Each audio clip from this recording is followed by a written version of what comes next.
Vamos a empezar la mesa que he anunciado esta mañana, que es Best in Class.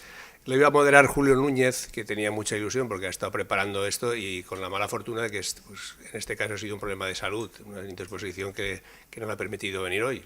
No va a ser nada grave, pero vamos, ha sido imposible que pudiera venir. Entonces, yo pues me voy a hacer cargo de la moderación, que para mí pues, es un placer también, porque me parece una mesa que va a ser muy interesante. Es muy heterogénea, pero son todo temas, como hemos comentado también, que nos interesan a todos, porque en todos los hospitales, grandes o pequeños, pues se pueden acometer este tipo de iniciativas. Entonces, vamos a dedicar un cuarto de hora a cada presentación, y así luego nos dará tiempo pues, a que preguntéis a los expertos sobre el tema que nos van a ilustrar. Margarita Gudín me han comentado que está de camino, porque estaba en Alcira, y ya tenía un problema con un procedimiento que están haciendo, no sé exactamente de qué, y Quique Pérez se ha ido a sustituirla y Marga viene para aquí, o sea, que cuando llegue se sentará en su sitio, o se incorporará. Afortunadamente es la última, con lo cual llegará a tiempo seguro, ¿no? Tenemos, bueno, la primera presentación que la hace Carlos Chamorro a nombre del Hospital de Alcoy, pues es un ejemplo a seguir, ¿no? Es sobre cardiología de atención primaria, porque es necesario y nos muestra una experiencia que está muy consolidada y que puede ser un ejemplo para la Consellería y para todos los centros. Esperamos a Carlos. Buenas tardes. Quiero, en primer lugar, agradecer a la Sociedad Valenciana de Cardiología la oportunidad que nos brinda para poder compartir con todos ustedes en este foro la experiencia en cuanto a la integración de cardiología y atención primaria que ha tenido lugar en nuestro departamento durante los últimos años. Nos hace especialmente ilusión realmente porque es un proyecto al que le hemos dedicado muchísimo tiempo y esfuerzo a lo largo de los últimos años. Es un gran trabajo en equipo y en el que hoy pues, nos sentimos satisfechos y empezamos a recoger los frutos que un día soñamos. Como todos sabéis, la unidad de cardiología de Alcoy tiene su sede en el Hospital Virgen de los Lirios de Alcoy, en el corazón de las comarcas del Alcoyá y el Comtat. Es pues, un servicio que atiende a una población relativamente pequeña, si la comparásemos con otros departamentos de salud, pues atiende en torno a 140.000 habitantes. Para ello contamos con la colaboración de los compañeros de atención primaria que se encuentran distribuidos en torno a 10 zonas de salud, cuentan con 10 centros de salud, un centro de salud integrado y 30 consultorios auxiliares. La orografía de la región es montañosa y lo cual limita en cierto modo las comunicaciones y ha limitado en los últimos años las comunicaciones tanto internas como externas, pero bueno, no parece que haya sido al final un gran impedimento.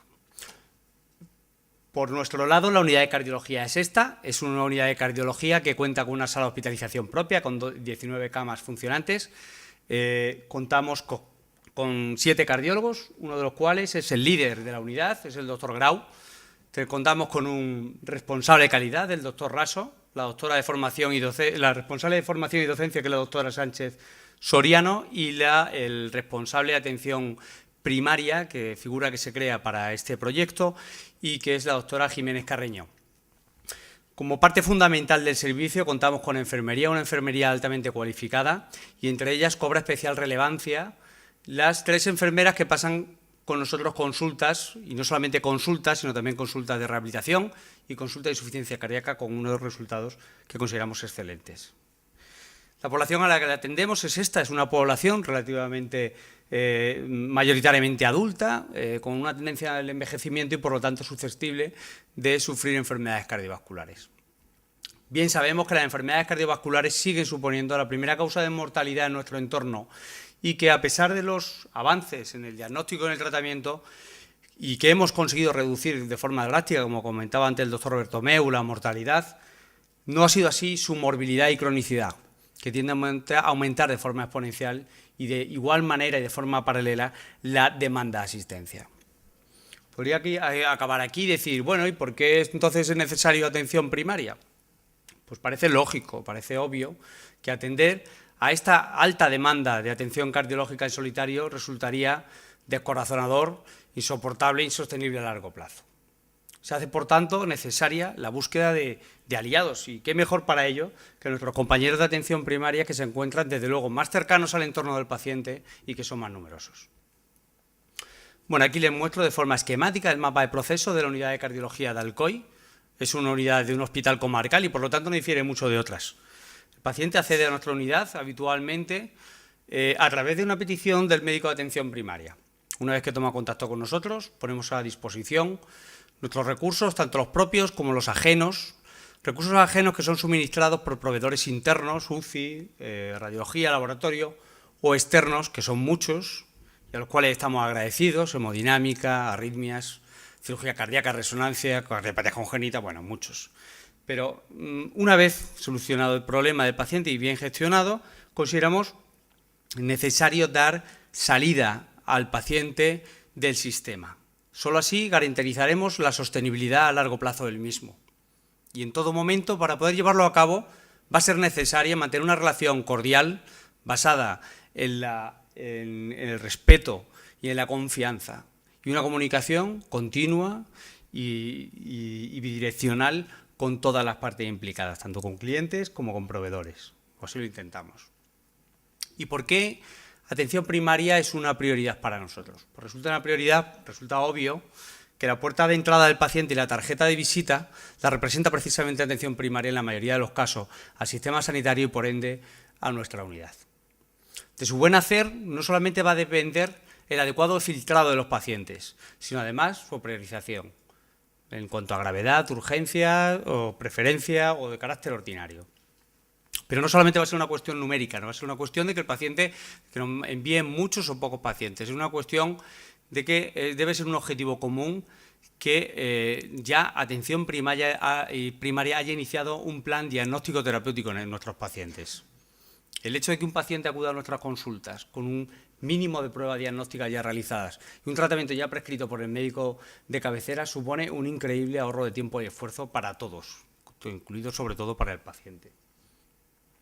Pero es que la actividad de atención primaria no acaba aquí en la entrada, sino que la medida de prevención secundaria que nosotros iniciamos deben ser continuadas en el tiempo. Tanto la educación como los cuidados deben prevalecer a lo largo de la vida del paciente. El cardiólogo debe ser responsable, debe ser muy consciente de que debe delegar estas funciones de control a largo plazo en pacientes crónicos y estables, y sobre todo en atención primaria.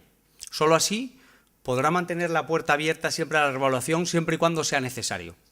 Y la única manera de que tanto médico como paciente confíe en nosotros y admita a nuestro circuito va a ser el que mantengamos siempre abierta esa puerta de una forma rápida y fluida.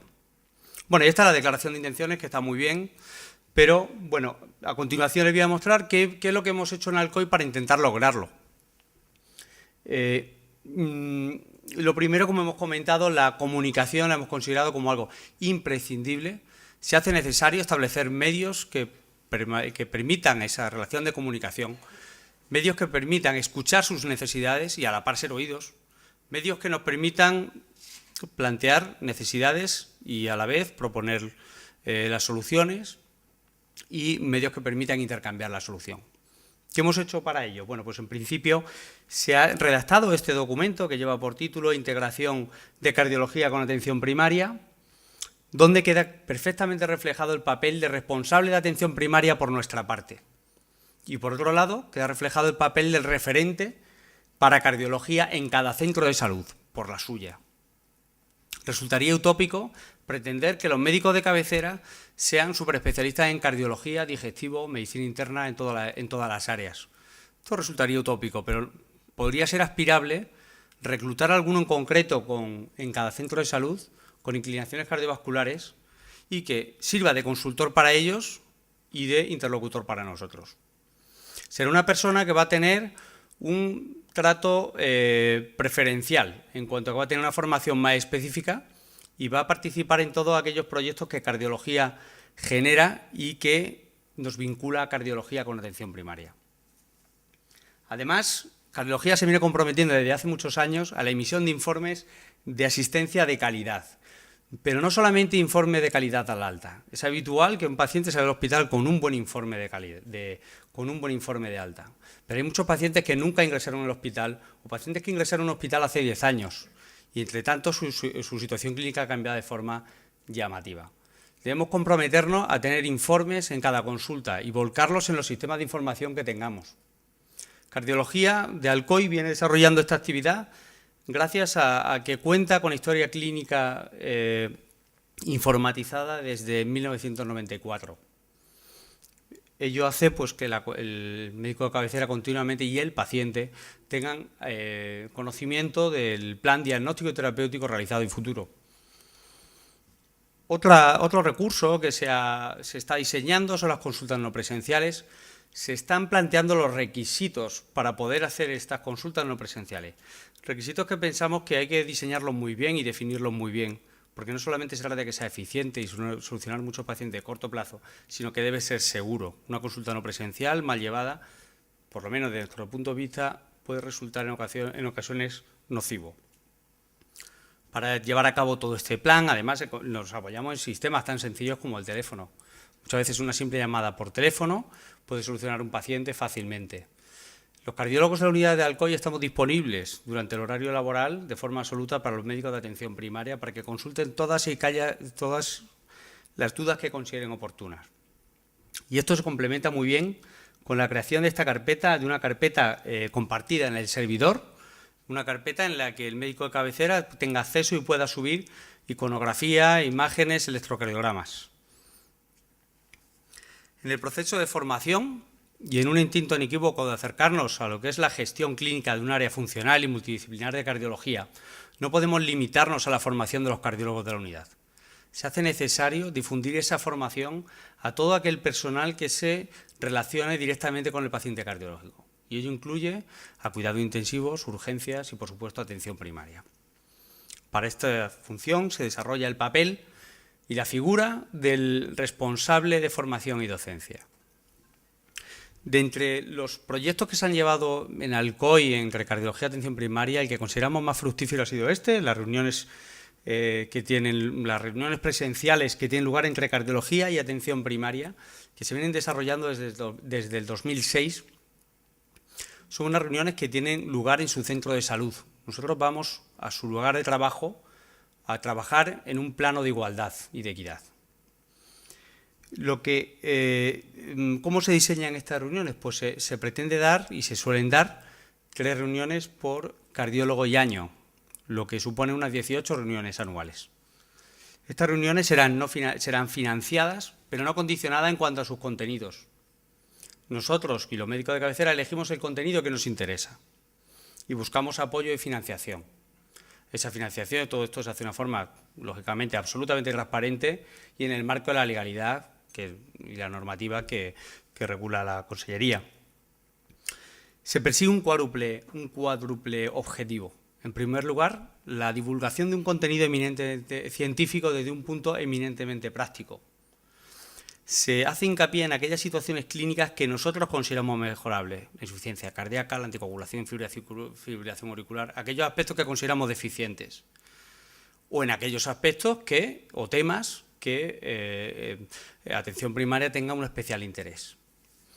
Por otro lado, lo que buscamos es humanizar la relación, poner cara al interlocutor, que ellos sepan quiénes son un cardiólogo y nosotros queremos saber quiénes son nuestros médicos de atención primaria.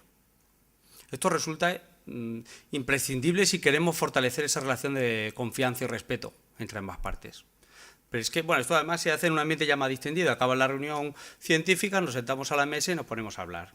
Hablar de problemas organizativos, y proponemos soluciones comunes. Oye, pues no me gusta cuando subís a la analítica de tal manera o tal. Podemos solucionar esto, se puede subir una carpeta. Muchas de las ideas que comentamos han sido propuestas suyas.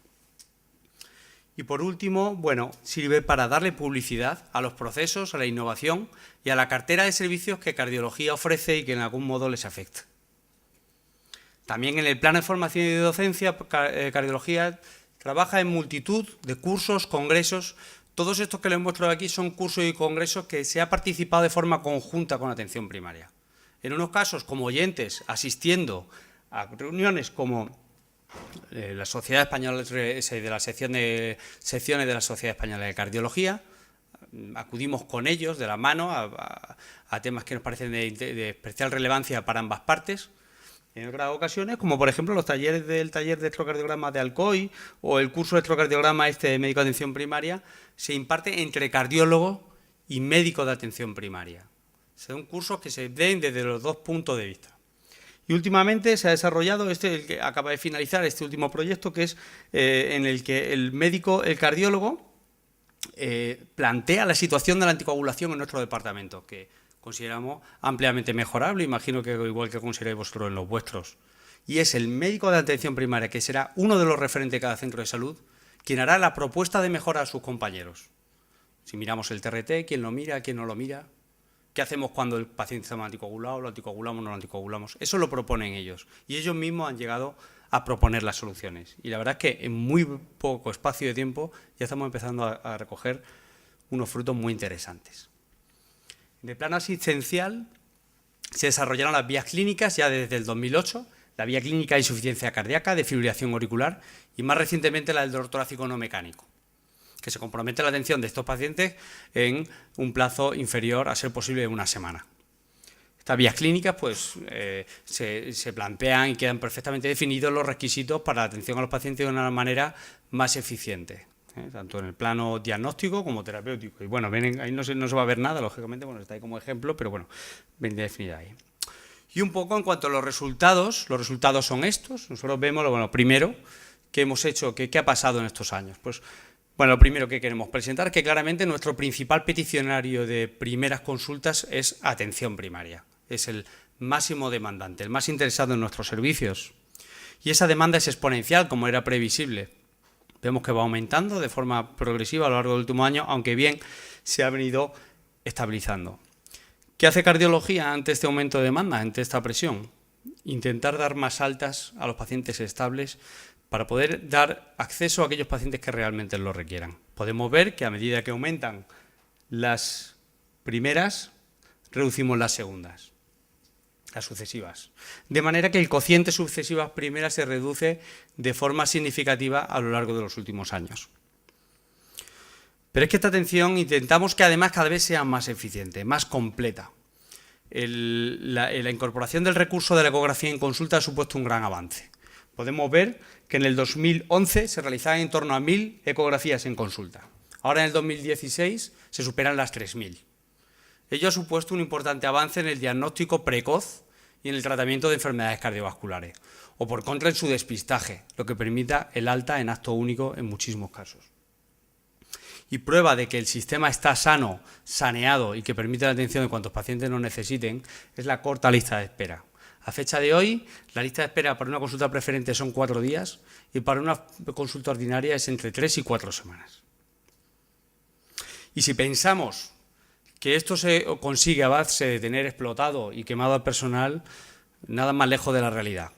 Se pasan encuestas de satisfacción. En aquellas consultas, reuniones presenciales, pasamos estas encuestas de satisfacción, bueno, hacemos las nuestras y luego las pasamos también a médico de atención primaria y también a los pacientes. ¿Y qué resultados obtenemos? Pues como pueden comprobar en todos los ítems, este último es satisfacción general, pero aquí se pregunta por distribución de la carga de trabajo, por el compromiso con la dirección, con tal, si te sientes oído, respetado por tus compañeros.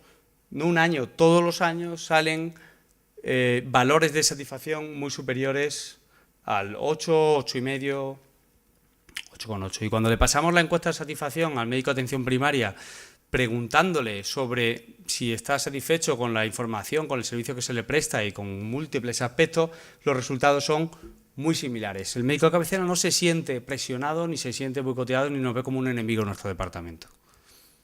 Y sobre todo, el que más nos interesa, desde luego, es el paciente. El paciente, decir sobra que evidentemente trabajamos para él. Es el último beneficiario. Y su satisfacción, como pueden ver en todos los ítems y a lo largo de los años, es sobresaliente.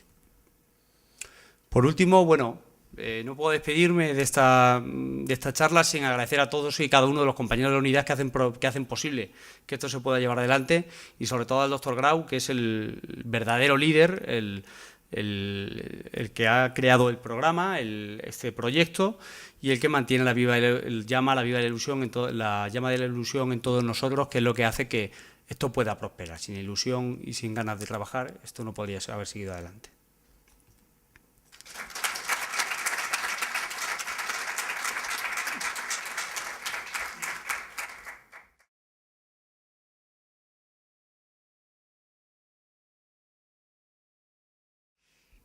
Muchas gracias a los organizadores de este curso, que realmente me encanta, porque supone salirse un poco de nuestro trabajo asistencial normal, ¿no? Yo creo que es muy importante, como han comentado esta mañana los que han presentado, que pensemos un poquito ya fuera de la caja asistencial y hablemos un poco de gestión y demos soluciones, ¿no? Lo que se ha comentado de los políticos esta mañana, yo creo que los políticos son simplemente receptores, son los profesionales, las sociedades científicas los que tienen que proponer soluciones de las cosas de las que tratan. Como sabemos, en el tratamiento de infarto de miocardio en estos años han cambiado mucho las cosas. Fue un bombazo inicialmente la formación de unidades coronarias que permitían desfibrilar a los pacientes cuando presentaban una fibrilación ventricular inmediata en las primeras horas de infarto. Después vino la fibrinolisis, que consiguió hacer la forma de tratamiento más eficaz para el infarto, que es reperfundir lo antes posible el vaso ocluido, y finalmente la angioplastia primaria en el laboratorio de hemodinámica, que cuando se comparó en estudios frente a fibrinolisis se vio su superioridad en cuanto a disminución de muertes y en disminución de reinfartos.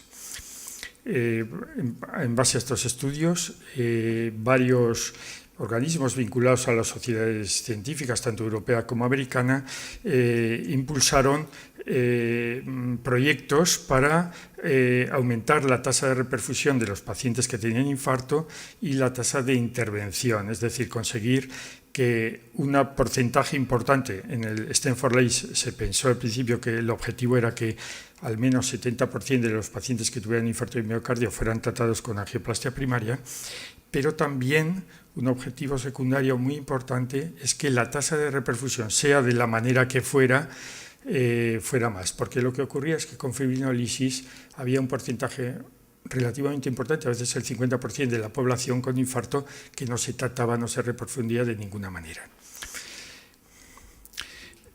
La lógica de esto es que los pacientes, una vez identificados como infarto de miocardio, en base a la clínica y en base al electrocardiograma, se dirigieran directamente a un laboratorio de hemodinámica que estuviera activo para hacer reperfusión, saltándose etapas intermedias, eslabones innecesarios para este fin. En el año 2010, ya en el mundo y también en varias regiones españolas, en varias comunidades, incluso en ciudades aisladas, pues se había hecho una red de tratamiento de infarto, hablando los servicios de cardiología pues con los servicios de emergencias e incluso con autoridades locales o autoridades regionales para permitir que en red se hiciera un sistema para tratar a los pacientes lo más rápidamente posible. En el año 2010, ya digo, había varias comunidades que ya tenían implantado este sistema, lo que veis arriba, Navarra, Murcia, etcétera, Galicia, luego Cataluña, etcétera, y gracias a eso conseguían que porcentajes muy altos de su población con infarto fueran tratadas con angioplastia primaria. En aquel momento nosotros estábamos muy mal en la clasificación general y después ha ido cambiando, pero lo que quiero señalar aquí sobre todo es ver la gran variabilidad que había, es decir, comunidades con muy pocos tratamientos, comunidades con mucho tratamiento. De hecho, haciendo un poco de historia, antes del año 90 solo había unos cuantos centros que tenían laboratorios de hemodinámica en centros de asistencia a población pública. Después se fueron estableciendo varios más. El plan de reperfusión coronaria del año 2003 ya contemplaba el hacer angioplastia no primaria, sino hacer angioplastia de rescate y bien también en las circunstancias en las que hubiera contraindicación para fibrinolisis y en una situación particular de shock cardiogénico. Entonces se establecieron ya guardias en 4 hospitales, los 3 grandes de Valencia y el Hospital de Alicante, es decir, los sitios que tenían cirugía cardíaca, con esta finalidad. Pero en estos años, poco a poco, se fueron realizando también actividades de angioplastia primaria para los pacientes que te llegaban a urgencias, en algunos sitios más, en algunos sitios menos. nosotros la verdad es que incluso construimos una red no solo del hospital, sino hablando con hospitales vecinos, hablando con sistemas de emergencia, y empezamos un poco antes este plan localmente. Lo cierto es que en el año 2013 se instaura el plan de reperfusión coronaria para infarto de miocardio y cambia la perspectiva. Ahora ya el objetivo no es, la prioridad es fibrinólisis, lo que no se haga bien con fibrinólisis hacemos angioplastia, sino la prioridad es hacemos angioplastia donde no se llegue por tiempo, por lo que sea, entonces queda la solución de la fibrinólisis. Especialmente cuando no se puedan cumplir tiempos, que en la Comunidad Valenciana es más bien raro, ¿no? Podría ser un poco en el norte de la provincia de Castellón y en algún otro sitio. Pero gracias a que es una comunidad bastante poblada y relativamente no muy amplia, pues ofrecía unas características perfectas para angioplastia primaria. Los laboratorios de guardia fueron los 4 primeros. En el momento antes justo de la redacción del plan de reperfusión se incluyó el Hospital de San Juan y más adelante Castellón. Y así, por ejemplo, en la provincia de Alicante tenemos un sistema que durante el horario de oficina, durante la mañana, a veces por la tarde y tal, cada centro hace sus propios pacientes y hay un sistema de referencia también para los sitios donde no tenían o no tienen disponible en ese momento hemodinámica, y fuera del horario laboral pues ya son 2 centros los que realizan angioplastia primaria, fines de semana, etcétera, según el código infarto. Esto ha hecho cambiar totalmente los resultados. Como veis, estos son los resultados del Registro Nacional de Actividad en el año 2015, que es el último publicado, porque el 16 se está elaborando ahora y todavía no lo conocemos. Pero lo que vemos ya es que hay una cierta homogeneidad. Solo hay algunas comunidades retrasadas, los que no han implantado o los que están ahora en fase de implantación de código infarto, pero los demás, con sus variables, con sus, a lo mejor, dificultades para codificación, etcétera, pues no tienen mucha diferencia. Comunidad Valenciana se ha colocado pues en el medio alto, pero ya a igualdad, por ejemplo, que Galicia, que fueron los primeros que empezaron a hacer código infarto, regional, etcétera. De forma que está en gran parte solucionado el establecimiento, todo va rodando bien, etcétera. Se puede decir, y Vicente Bertomeu lo ha comentado esta mañana, que no tenemos resultados de lo que estamos haciendo, no tenemos tampoco ninguna contabilidad global de tiempos y no digamos de resultados en cuanto a mortalidad, etcétera, etcétera. Lo cierto es que aunque no existan estos globalmente, sí que hay centros pues, que bueno, los hemos ido recopilando, los hemos ido haciendo. No sé si hay más. Aquí hemos publicado recientemente los hemodinamistas del Hospital de San Juan y el Hospital de Alicante, algunos resultados que voy a comentar muy someramente. Muy interesante el estudio de Alberto Cordero, en el que ve la transformación del hospital comparando 2 épocas, en la época que no hacían angioplastia primaria y ahora cuando hacen. Cómo eso ha supuesto una disminución de la mortalidad, especialmente en los pacientes de riesgo alto, porque los pacientes de bajo riesgo, que tienen mortalidades un 1% y tal, ahí hay no mucho que ganar. Pero en los de alto riesgo, que aquí se medía con el score Grace, y esto pasaba también con infarto de miocardio con elevación de ST y sin elevación de ST. Es decir, un poco la mentalidad del hospital cambia cuando se instaura esto. En el trabajo nuestro vimos también las vías de activación del código infarto. Vemos que aproximadamente la mitad de los pacientes bien son traídos por el servicio de emergencias directamente o van a un centro de salud y allí reclaman el servicio de emergencias. Pero desgraciadamente también hay muchos pacientes que van simplemente a urgencias del hospital más próximo y curiosamente en estos son donde se producen los mayores retrasos para lograr tiempos adecuados para hacer angioplastia primaria. Entre todos los pacientes que mandan para angioplastia primaria hay un porcentaje en los que no se realiza revascularización, no se pone ningún stent, no se dilata, porque esto llega a ser hasta un 20% en el año que estudiamos nosotros, que parece es mucho. La verdad es que hay un porcentaje, que a lo mejor es un 8%, algo así, en que es razonable esto. Tú te encuentras con que en ese momento no tiene el vaso ocluido, es un Takotsubo, tiene unas lesiones distales, a lo mejor por una disección coronaria que no hay que tratar, etcétera, etcétera. Es decir, dentro de los que no se revasculariza, es razonable que haya una parte que te tienen que mandar de cualquier manera. Pero también hay una parte que es más de la mitad de esos en los que podríamos decir que es un falso positivo claramente, es decir, que es un error diagnóstico, por decirlo así. Nosotros somos bastante tolerantes con esto también, porque muchas veces nos hemos equivocado hasta nosotros mismos. Es decir, nosotros somos cardiólogos, el diagnóstico del infarto es algo que estudiamos ya en la carrera, muy fácil. Es fácil en el 90 y tantos %. Hay un porcentaje que no es fácil, especialmente si tienes que decidirlo a medianoche, no tienes troponinas. Entonces, podemos equivocarnos, es bueno no equivocarnos mucho, claro, pero somos bastante tolerantes ante la duda, ante el desconocimiento, tal. Lo hacemos, yo creo que debe de ser así. Lo que hemos visto en este estudio, hemos hecho una división, se puede decir que es subjetiva, pero que me parece a mí interesante. Cuando el electrocardiograma es claro y la clínica es clara, que esto es en la mayoría de los pacientes, entonces todo va muy bien y la mortalidad es bajísima, la mortalidad hospitalaria, digo, no es ni siquiera al mes, hospitalaria, es bajísima. Cuando los pacientes tienen un electrocardiograma dudoso, un bloqueo de rama izquierda con dolor, etcétera, los retrasos son mayores, claramente, y esto puede ser hasta un 20% de enfermos, y la mortalidad hospitalaria ya no es tan pequeña.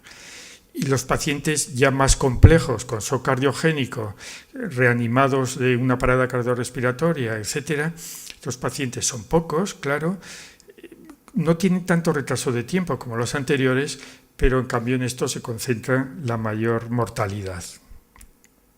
De forma que cuando hablemos de registros o de registros que tenemos que implantar todavía en la Sociedad Valenciana de Cardiología o los registros que se están haciendo en el mundo, vemos que las tasas de revascularización tienen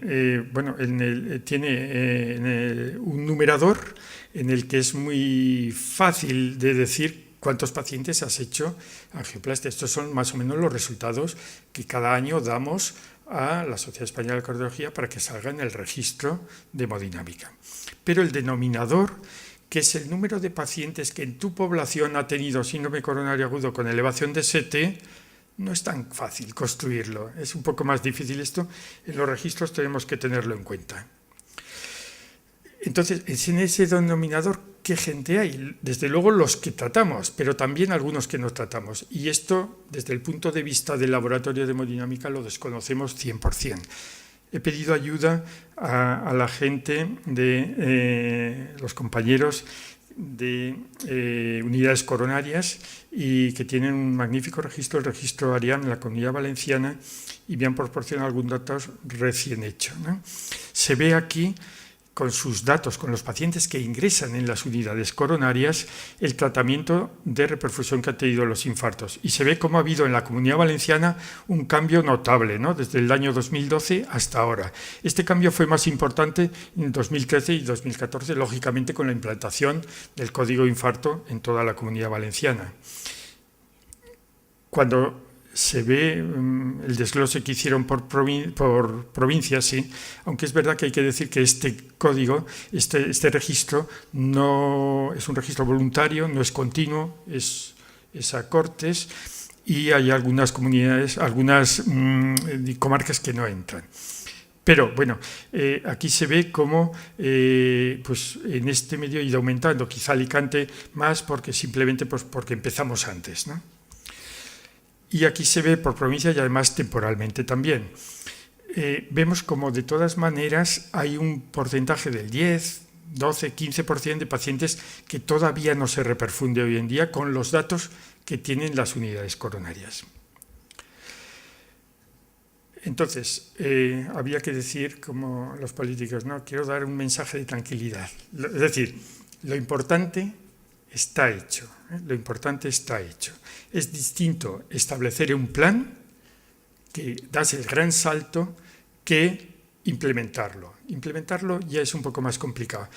Y entonces aquí quería presentar simplemente 4 cuestiones, porque nosotros nos vamos a reunir dentro de poco para hablar de esto, ya concretamente datos de cada sitio, pero voy a plantear 4 cuestiones que se plantean en todos los sitios, no solo en la Comunidad Valenciana, en España y en todo el mundo, para implementar los datos de reperfusión de infarto de miocardio. Primero, ¿es posible mejorar la técnica y, digamos, la asistencia médica también en estos pacientes? Pues sí, esto se está haciendo en diversos aspectos, como está visto. No voy a entrar aquí, pero porque esto supone en realidad la cardiología de hoy en día, lo que estamos mejorando, grandes avances en antiagregación, el acceso radial ha supuesto una disminución muy importante de las complicaciones, dudas en cuanto a los balones de contrapulsación, mucha investigación pero pocos datos sobre daño de reperfusión y cómo evitarlo, cómo minimizar la microembolización, etcétera. Tratamiento médico según guía, solo 2 palabras. El impacto no depende en gran parte de que hagas angioplastia, revascularización precoz, pero no solo de eso. El tener, digamos, el tratamiento hospitalario mejor, el que se ha dado de alta con los fármacos adecuados, IECAS, estatinas, todo esto es muy importante también en el efecto final de la mortalidad, no inmediata, pero sí a medio o largo plazo de infarto de miocardio. La siguiente cuestión es, ¿sigue siendo tan importante acortar los tiempos? ¿Por qué?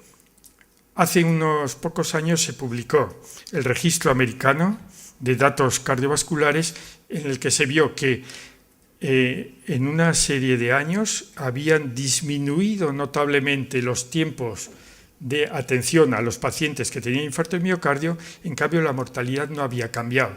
Y esto era difícil de explicar, incluso creó escepticismo entre mucha gente, como diciendo, bueno, no hay que correr tanto porque los resultados son los mismos. Y se ha interpretado de diversas maneras. La forma más convincente es que en estos años han aumentado también la gravedad de los pacientes. Es decir, en la medida que se abre la espita, te mandan también pacientes que antes no los mandaban. Es decir, entonces lo que ocurre es que desde un punto de vista poblacional o con un estudio que ellos llaman ecológico, pueden no cambiar las cosas, pero a nivel individual siguen cambiando. Esto hay que tenerlo muy en cuenta. Es decir, no debemos relajarnos en este aspecto. El tema tiempo sigue siendo importante. Entonces, ¿cómo actuamos sobre el tema tiempo? Sabemos que los tiempos relevantes son 2. Hay un tiempo precontacto médico, el que el enfermo está en su casa, no se decide a ir al centro de salud, no se decide a llamar al SAMU, etc.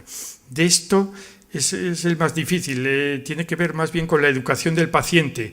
Hay algunos estudios, hay algunas iniciativas en España también, ¿no? En Cataluña y en el mundo, sobre educación general. El problema de la educación general, es decir, anuncios, por ejemplo, es que no son muy efectivos y además pues, puede crear hasta alarma, ¿no? En algunas cosas, o llenar urgencias con cosas sin...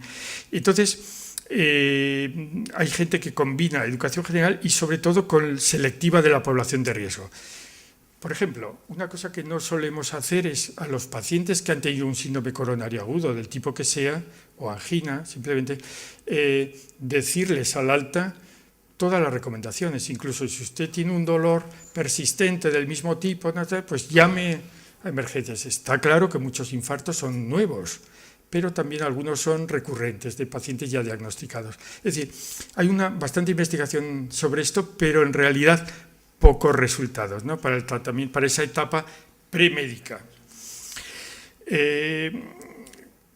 Sabéis que en algunas naciones están utilizando paramédicos, no están utilizando emergencias con médicos en las ambulancias SAMUS para atender con más rapidez a estos pacientes. No quiero decirlo aquí como algo que hay que cambiar aquí, ni mucho menos. Simplemente son ideas que todas las naciones se están planteando. Es decir, probablemente lo mismo que se hace en Inglaterra, en Suecia, en Canadá, en Estados Unidos, un sistema de no médicos, sino más bien parecido a enfermeras, pero con su dedicación y su formación precisamente para esto, para tratar urgencias, son bastante eficaces para acortar mucho los tiempos, porque la accesibilidad es inmediata, es muy accesible, ¿no? Y es relativamente, y es más barato también, claro. Entonces, habría más disponibilidad, mayor eficiencia, más recursos con el mismo presupuesto. Claro, esto supone acreditaciones y cambio de leyes y cambios culturales que no me planteo aquí, simplemente es algo que está en el mundo, porque estos profesionales son capaces de diagnosticar y de tratar, tienen autorización para tratar también. De forma que, volviendo a lo que decíamos antes del cociente de número de pacientes con angioplastia primaria, número de pacientes con síndrome coronario agudo, con elevación de ST, el denominador incluiría en realidad todas las oclusiones coronarias agudas, persistentes, de vasos importantes. Y esto incluye también incluso algunos pacientes sin elevación de ST, con dolores prolongados, que en realidad tienen ocluida a lo mejor una circunfleja, algo que no se refleja con claridad en el electrocardiograma. Hay publicaciones que dicen que hasta un 30%, no sé si ahora tantos, en el pasado sí, de los infartos no fueron reconocidos en su momento. Y está el tema también de los pacientes que sufren parada cardíaca extrahospital y que son reanimados. Un porcentaje significativo de estos son pacientes que han tenido un infarto y han tenido una fibrilación ventricular. ¿Qué hacer con esto? Hay muchas publicaciones, mucha gente piensa que se debería mandar angioplastia primaria también, como cualquier otro. Entonces, entre los registros que tenemos los hemodinamistas, muy sencillos, solo hacemos tanto, y los registros de datos administrativos, Recalcar o muchos otros, hay un gap ahí que parece que hay que llenar de alguna manera, pero hay que rellenarlo bien. ¿Qué hacen los ingleses? Los ingleses se han planteado un proyecto que es auditado, y es un proyecto no solo para infarto con elevación de ST, sino también sin elevación de ST, en el que hacen un screening tienen que rellenar un montón de datos sobre los pacientes que tratan cada hospital. Y esto lo vuelven a reconsiderar, van puliendo y al final, podría decirse hasta de forma un poco subjetiva, si tú quieres, acaban diciendo los pacientes reales que han sido tratados. Es decir, es un sistema intermedio, es un registro pulido, por decirlo así, por los expertos. Tan pulido que en el año, acaba de salir ahora en enero, el del año 2015, es decir, que se llevan un año de pulir. Hay algunas publicaciones, estas son muy curiosas. Aquí ven, por ejemplo, cómo en el Reino Unido van aumentando las angioplastias primarias y se ve cómo en 8 años pues, han conseguido que el 85% o más del 85%, cuando se publicó esto, realizan angioplastia primaria a los infartos de miocardio. Y sacan dos conclusiones. Donde fallamos son en los pacientes más ancianos y más enfermos. Aquí hay muchas demoras o a veces no hacemos nada. Y luego otra cosa también interesante, no hay diferencias. Estas diferencias de resultados no se deben a que un hospital tenga muchos hemodinamistas o pocos, no se debe a la estructura, se debe a los procesos, o sea, se debe al liderazgo local, a lo que sea, no a la estructura. Esto es una conclusión de este estudio.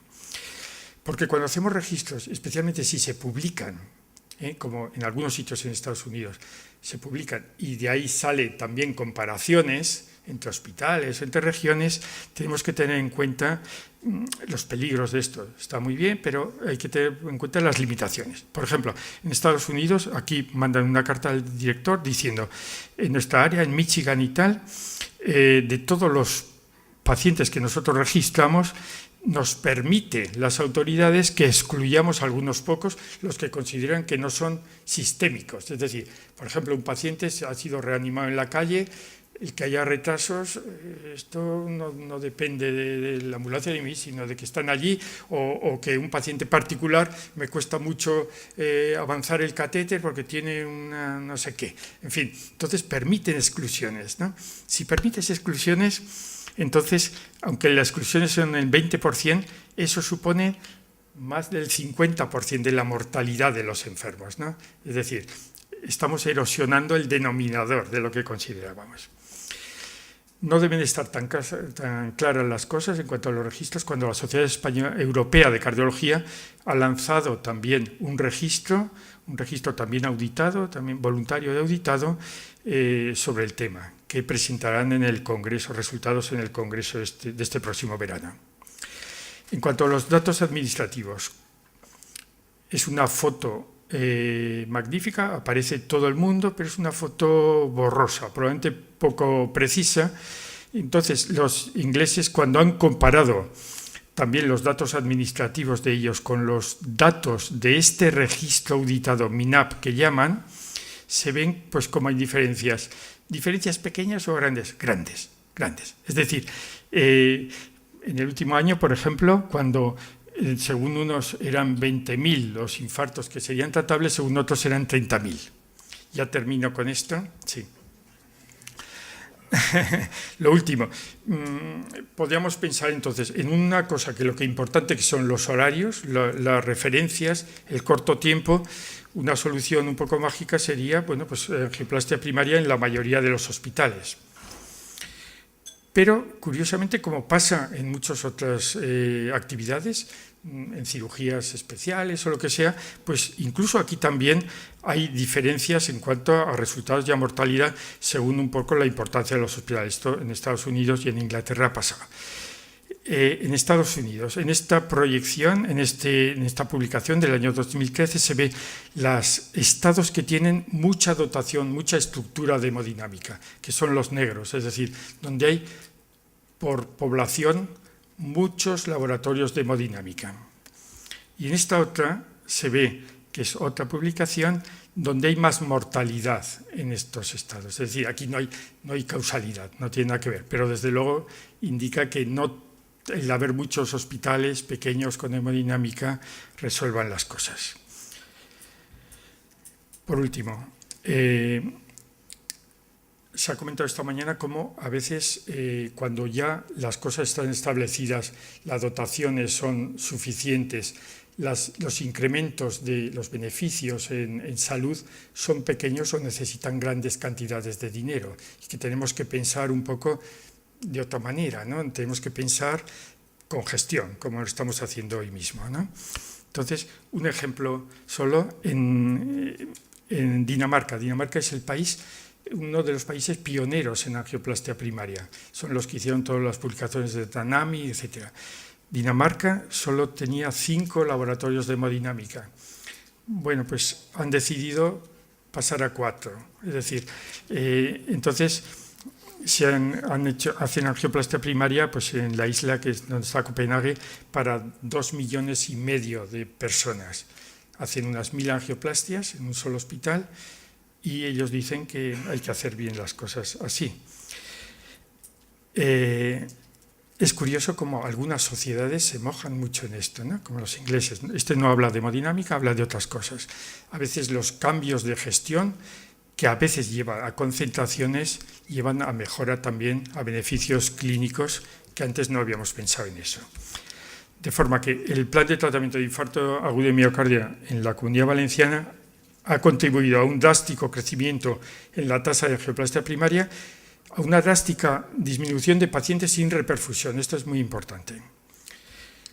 Las mejoras, yo creo que en este plan deben de ser por varios lados. Uno, mejoras técnicas y médicas, con lo que aparece todos los días en nuestra revista.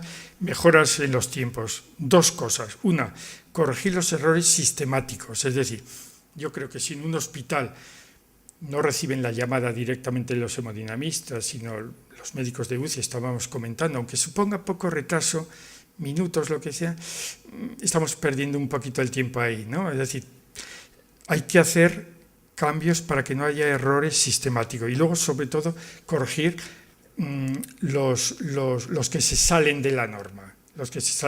Y eso ya es una labor un poco de cada hospital. Es decir, si en un hospital, por costumbre, a lo mejor de 4 a 8 de la mañana, no te piden el infarto de miocardio y tal, pues hablarlo. Si es problema de diagnóstico electrocardiográfico con determinados AMUs, hacer reuniones con ellos, a lo mejor no grandes discusiones, pero reuniones con ellos, es decir, una educación continua de todos los agentes y revisiones de casos también, de cada caso.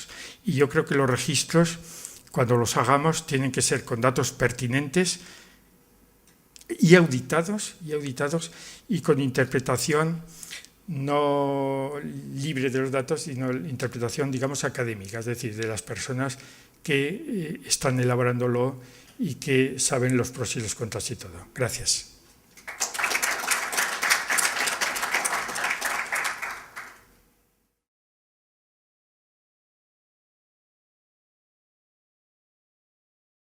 La manzanita.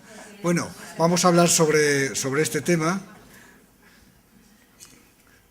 Bueno, una diapositiva solo para decir lo importante que es la prevalencia de la insuficiencia cardíaca, que todos conocéis. Sabéis que en el momento que se hospitaliza un paciente, la probabilidad de que esté muerto al mes es de un 10%, o sea, 1 de cada 10. La probabilidad de que esté muerto al año son entre 2 y 3, o sea, 2 o 3 pacientes de cada 10 fallecen el primer año después de haber ingresado, y la probabilidad o la mortalidad a los 5 años es del 50%. Como sabemos, mortalidades muy grandes. Y cada vez más, porque como sabemos también, depende mucho de la edad y cada vez la edad son mayores, como sabemos las pirámides poblacionales que hay aquí abajo que están cambiando de arriba a la izquierda, donde la gente era la mayoría joven, aquí vemos aquí el tipo este que tiene, a esta debajo a la derecha, que es la que se espera para el 2050, donde van a haber muy pocas personas jóvenes y muchísimo mayor, y esto es una enfermedad, por tanto, de gente mayor, como ya hemos visto esta mañana. El coste, que es muy importante, porque el dinero es muy importante, aunque a veces parece que nos dé vergüenza hablar de él, son de unos 20.000 euros al año. Es una buena cantidad de dinero y la mayoría de él es debido a hospitalizaciones. Por eso tanto empeño en disminuir las hospitalizaciones, porque es muy malo para el paciente que hospitalice, que esté hospitalizado, y además es muy malo, cuesta mucho dinero, perdón. Estos datos incluso están minimizados, porque en el último análisis de los datos españoles, de los datos del registro europeo de trasplante cardíaco, que lidera la doctora Crespo, hemos visto que la probabilidad de muerte al año es de 1 de cada 3 y de hospitalización de 1 de cada 2. O sea que aún eso está minimizado para lo que tenemos ahora. Esto está en fase de publicación. Bueno, el grupo G se lo he comentado alguna vez, es un grupo que muy ilusionados, compañeros muy ilusionados en este mundo de la insuficiencia cardíaca. Empezamos una serie de hospitales de la ciudad de Valencia y bueno, pues otros compañeros dijeron, oye, que a mí también me apetece estar. Pues oye, pues bienvenido, ¿no? Cada vez somos más. En este momento somos 12 entre Castellón, Valencia y Alicante, y en la próxima reunión, que la tenemos la tercera semana de marzo, lo iremos ampliando. Todo el mundo está invitado, solamente hace falta una condición, que esté interesado en este tema.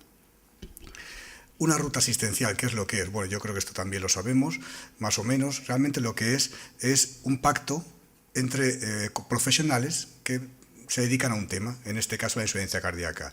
Normalmente está hecho pues, entre los cardiólogos, internistas, médico de atención primaria, enfermería, entre todos se juntan, entre todos se escriben cómo lo vamos a organizar, hacemos este pacto por escrito y esto se llama una ruta asistencial.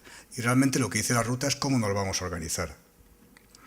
Y son necesarias porque está habiendo pues, una especie de cambio de modelo. El modelo que tenemos en muchos hospitales, que está aquí abajo, del mío por ejemplo, es un modelo de atención al paciente crónico, paciente multipatológico o pluripatológico, pero esto no ha resuelto el problema de la insuficiencia cardíaca, porque se ha dedicado a un subgrupo muy pequeño de pacientes.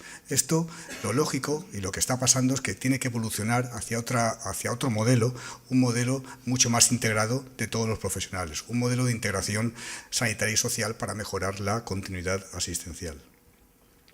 El objetivo principal de la ruta es el que acabo de decir, no voy a entrar mucho ya que vamos con prisa para que el presidente no se enfade, y es realmente mejorar el abordaje clínico de estos pacientes ofreciéndole, según donde esté, el mejor recurso asistencial. Una cosa muy importante es que no solamente es dar una buena asistencia desde el punto de vista organizativo, podríamos decir, sino una buena calidad de la asistencia. Tiene que ser gente experta en el tema, que conozca mucho el tema, no cualquiera que pase por allí.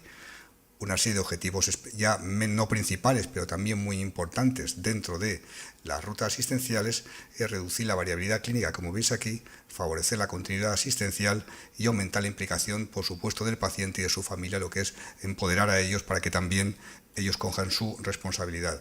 Esta diapositiva la hemos visto esta mañana, la de doctor Comín. Bueno, pues son gente excepcional que tenemos en España y que realmente marca camino. Él, en un último análisis sobre más de 56.000 pacientes, vemos aquí que con su organización, con su ruta asistencial comparada con otras áreas de Cataluña, disminuye la hospitalización y mejora la supervivencia. Esto es un modelo que él tiene. Ahora a cambio de hospital, no me extraña porque lo que ahorramos en insuficiencia cardíaca, si ahorráramos, podíamos también contratar a gente buena como es él. Bueno, ¿y qué tenemos en España? En España tenemos muchas cosas, sobre todo escrito, porque escribir es bastante fácil, aunque nos cueste tanto. Tenemos rutas asistenciales en Andalucía, planes asistenciales integrados, este de aquí de arriba a la izquierda, lo tenemos, bueno, aquí están todos, lo tenemos en Santiago de Compostela, lo tenemos en Galicia en general, lo tenemos en Oviedo, lo tenemos en Barcelona, donde se unen varios departamentos para hacer rutas que muchas veces no son iguales. La Sociedad Española de Cardiología, junto con otras sociedades científicas, también recomendamos hacer estas vías. Y bueno, pues todo esto hay muchísimas en España. Te metes en Internet y encuentras todo esto. Y dices, bueno, o lo habías oído. Y dice, ¿y qué tenemos en Valencia? Bueno, aquí tendremos algo escrito. Bueno, pues no sé cuál es la siguiente. No pone exactamente, no hay nada. Aquí no tenemos absolutamente nada. Aquí cuando yo me meto en Internet con SEIA y empiezo a mirar cosas por ahí, lo que veo son planes de atención al paciente crónico, pero no tenemos nada relacionado con insuficiencia cardíaca, no hay ninguna ruta asistencial, no hay ninguna vía clínica un poco detallada, no lo tenemos. Bueno, pues ¿qué le vamos a hacer? Entonces, hicimos en el grupo Heiser también, el último proyecto es muy interesante, lo acabamos de terminar, hemos analizado 1.303 pacientes con ICE, que estamos viendo pues un poquito en cada provincia, qué es lo que damos y qué es lo que hacemos, pero un proyecto previo fue ver cómo estábamos en Valencia las unidades de insuficiencia cardíaca. Algunas de estas ya las he puesto, supongo que las habéis visto, pero es lo único que tenemos realmente. Este año queremos hacerlo otra vez para comparar con este. Entonces, bueno, en lo que éramos entonces éramos alguno menos y hicimos una encuesta a los hospitales que quisieron responder, que fueron unos 20 o 22. Lo hicimos en una página web donde hizo el doctor Lorenzo Fácila, que todo el mundo respondía ahí, lo enviamos a muchos centros o a todos de la comunidad. Y la mayoría de gente que respondió trabajaban en servicios de cardiología, era lógico un poco también por la entrada, que había sido a cardiólogos. Muchos de ellos, lo que está en morado o en violeta, eran secciones de cardiología dentro de servicios de medicina interna, y lo amarillo porque en el grupo también hay gente de medicina interna. La mayoría de la provincia de Valencia, muchos de Alicante y también de Castellón el morado. Cuando le preguntamos a los pacientes quién atiende a los compañeros, quién atiende a estos pacientes en cada hospital, el 85% dijo que medicina interna y el 70% cardiología. Quiere decir, muchos están cruzados porque muchos lo llevan los dos. Esto es una buena cosa porque la integración es hacia donde queremos ir. ¿Y de qué dependía una cosa u otra? Pues ya depende. Pues muchas veces el de urgencias decide, este paciente creo que estaría mejor en interna o mejor en cardiología, y él decide. En algún hospital hay algún protocolo, en la mayoría uno decide qué es lo que quiere hacer con el paciente y según eso lo deriva. Esto es muy interesante porque es cómo estamos ante esta enfermedad en los hospitales. Entonces, la primera pregunta de todas era cómo tenemos desarrollado estos programas, realmente estas unidades, porque tampoco íbamos a hacer rutas, porque rutas, si no hay nada escrito, probablemente no tenga nadie una ruta bien estructurada, lo cual me recuerda que tengo que agradecer al COI esto que ha presentado Carlos, porque me ha parecido alucinante, que es como el doctor Comín, me recordaba a Comín hace muchos años, pero aquí te seguiremos de cerca porque estás más cerca y nos vamos a beneficiar todos. El 90% de los hospitales daban recomendaciones verbales a los pacientes cuando se iban. Esto es lo único que damos el 90%, que menos que decirle, tenga usted cuidado con la sal, tenga usted cuidado con lo que bebe. Y el resto ya es que es poco. Que tenga más del 50% de hospitales, por ejemplo, que le entreguen documentación, unos folletos al alta, léase esto, el 60%. El 40% no lo hacen. Que le diga al paciente, por ejemplo está bien, es un 55%, pero le decimos al paciente, no le damos nada, no le explicamos nada, pero usted puede venir a la consulta, si quiere me llama, si quiere me manda un mail, le daban cierto acceso. Eso un poco más de la mitad, y el resto de cosas, todo muy bajo, un 30%, un 20%, un 10%.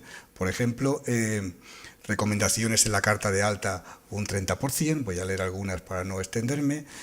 tener una consulta externa monográfica un 40%, un programa educacional para los pacientes un 30%, por supuesto un programa educacional ya para las familiares un 15%, que tenga una base de datos un 30% y que analice de cuando en cuando sus resultados un 22%. Quiero decir, esto son cosas realmente que estamos bastante flojos en esto. Ahora lo queremos repetir también y compararemos con esto para ver si hemos mejorado. Realmente estamos tan mal que cuando le decimos a los compañeros, bueno, ¿qué necesitas tú? Lo mínimo que necesitas para organizarte una unidad de insuficiencia cardíaca, unidades de las que entendemos aquí, que es de 1, como siempre. Pues el 50% nos dicen, hombre, yo con un médico y una enfermera algún día a la semana me apaño. Y dice, madre mía, hacer una ruta asistencial con un médico y una enfermera algún día a la semana. Tenemos un techo tan bajo que aún nos parece que estamos bien. Y nos parece que estamos bien porque cuando luego pedimos esto, a ver cómo nos vemos como que pues que lo hacemos bastante bien, que por supuesto creemos que la situación es mejorable, faltaría más, que creemos que deberíamos esforzarnos más, que deberíamos potenciar las unidades, que deberían ser multidisciplinares, que deberíamos fundamentalmente hacer registros y fundamentalmente hacer algunas directrices para poder llevar a la consellería y que nos apoyara en esto, porque yo creo que esto es fundamental. Las conclusiones del trabajo fueron realmente lo que... Rafa, no me mires así que me estoy poniendo nervioso, me cae más rápido y ya no sé ni lo que estoy diciendo. En fin, me hacen si de los ojos tirar rayos, me los tiraría así. Bueno, con todos estos datos lo que tenemos que hacer realmente es estructurar la encuesta para organizarla, escribirla y llevarla a la consellería. Creo que es la labor que tenemos que hacer. Tenemos que estar alerta porque tenemos que saber que tenemos que dar al paciente lo mejor posible. Esto me parece fundamental. Y también sabéis que está todo esto ratificado lógicamente por las guías, ¿no? Que está con máxima evidencia y máximo nivel de recomendación. Hacer un plan estratégico para ver cómo estamos, tenemos que escribir, sentarnos y escribirlo, y lo haremos. Estructurar los departamentos, por supuesto, para asegurar la continuidad asistencial de los pacientes. Y lo primero, y que esta mañana ha salido esto, y me la ha recordado la diapositiva que iba a poner, son cómo hacemos el cambio, cómo cambiamos de lo que tenemos, que es nada, a algo tan grande. Lo primero, el primer punto, el de allá arriba, es pues ver lo importante que es, tener claro que es muy importante, y lo tenemos que tener claro, porque llevamos mucho tiempo hablando de lo mismo, es que ya mucho tiempo hablando de lo mismo. Yo creo que es el momento de pasar al punto 2, no te digo ya el 8, que lo vean nuestros nietos. Bueno, en el hospital el inicio más fácil de la ruta para acoger al paciente es en el hospital, quería decir. O sea, puede ser en hospitalización, puede ser en urgencias. Quizá hospitalización, a menos que tengan mucho contacto con urgencias. El paciente cuando esté ingresado, es mejor que vayas, concilie la medicación al alta, le expliques las cosas, te lo envíes a la consulta la veas pronto, 7-10 días, concilies otra vez la medicación, titules los fármacos, des la educación y luego al centro de atención primaria. Centro de atención primaria, cuando lo derivas, tienes que tener con ellos, lógicamente, lo que se comentaba antes, un plan. Cuando te lo envío, cuando no me lo envío, es que es un paciente estable, que no es un paciente estable, un plan de enviar, de reenviar y de vuelta a enviar y de vuelta a reenviar. Todo esto tiene que estar escrito y bueno, ya hay mucha documentación sobre ello. Quería poner aquí, por ejemplo, esto que es lo que tenemos en mi hospital en este momento. Los pacientes ingresan en cardiología, el que viene a cardiología, si pasa por intensivos luego viene a cardiología y una vez lo tenemos en la sala y les damos de alta, tenemos muchas posibilidades con ellos, que nos estamos un poco viendo cuándo van a un sitio, cuándo van a otro. Lo que es en el hospital tenemos consultas más educacionales y basadas en enfermería, tenemos consultas más generales, todo de insuficiencia cardíaca, consultas de insuficiencia cardíaca avanzada relacionadísimas con el hospital de día, crucial, y también tenemos centros de especialidades en alguna del área. Y con esto, bueno, y con enfermería y médico de atención primaria, estamos intentando en estos momentos cuándo los pasamos, cuándo nos vienen. Pero también existe esta ruta en el hospital, y esto a lo mejor pasa en todos, yo por lo menos la pongo. Hay una cosa muy parecida, bueno, los gráficos son iguales porque he hecho yo los dos, pero el paciente puede ingresar en medicina interna. El de puertas decide, tenemos una normativa, pero el de puertas decide. Si lo llega a medicina interna a corta estancia, tiene otras salidas. Una atención primaria, lo puede llevar a hospitalización domiciliaria con posibilidades, paliativos, gestión de casos, una unidad de media larga estancia. Eso también lo tenemos nosotros, también lo podemos pasar. Realmente esto es un poco absurdo, o sea, aquí dos cosas en el mismo hospital y cada uno que vaya a la suya, la dirección le parece bien, porque ni siquiera ha dicho nada, pero claro, esto no tiene sentido. La Sociedad Española de Cardiología, consciente de este problema que debe de pasar en más sitios, dice, pues vamos a juntar a los dos y vamos a dar unas recomendaciones. Y es un documento que no voy a leer, un documento corto, que lo que dice exclusivamente en 2 palabras es que nos integremos con todos los que tienen que ver con este problema y que nos estructuremos. Y bueno, pues los 6 propuestas que hace, realmente nos dice pues que desarrollemos estos programas, que los gestores sanitarios nos ayuden, que nos organicemos en cada centro, que compartamos cardiología, medicina interna, enfermería y atención primaria, y que por supuesto tengamos algún sistema de datos para recoger los datos y ver exactamente qué es lo que está pasando, que menos que ver cómo nos va el trabajo. Lo hemos intentado de la Sociedad Española de Cardiología, hicimos una Sociedad Valenciana de Cardiología, perdón, hicimos una hoja de ruta con los 3 unidades, las 3 sociedades de médico de atención primaria, la Valenciana de Medicina Interna y de Cardiología, para ver cómo lo podíamos hacer, pero realmente es difícil, realmente nosotros no es lo que tenemos que hacer, creemos que es cosa de que más arriba haya un paraguas que nos organice, que creemos que tiene que ser la Consellería, y se lo hemos propuesto, y se lo están pensando, y espero que todo eso vaya bien. La segunda semana de enero tenía que dar una charla parecida a esta, que luego se pospuso, y me pareció oportuno poner una carta a los Reyes Magos. Realmente estamos en la última semana de febrero, en la misma carta, y yo solo espero que los próximos años no tenga que poner la misma carta, que es esta. ¿Qué le quería pedir a Melchor? Pues a Melchor le quería pedir, primero, que los profesionales sanitarios estemos al tanto de esta enfermedad. No lo puede tratar cualquiera que esté preparado en ella. Hay que estudiarla, hay que conocerla y hay que saberla. Lo segundo, que las direcciones de los departamentos, cada departamento de salud debe organizar a todos los agentes que tengan que ver con esta enfermedad para organizarlo. Primaria, ya lo sabemos todo, no lo voy a decir. Y por supuesto el tercero, a Baltasar, no porque sea negro, pero Baltasar, que es el más importante probablemente, cosa de la Consellería ya, ¿no? La Consellería tiene que reunirnos a todos para hacer una ruta asistencial, que sea una ruta asistencial modelo asistencial marco, donde luego podamos exportar a todos los departamentos y acoplar en cada departamento. Y bueno, pues si ellos quieren lo conseguiremos, y si no quieren pues seguiremos así, pero bueno, si queremos lo conseguiremos. Esta es la última. Gracias.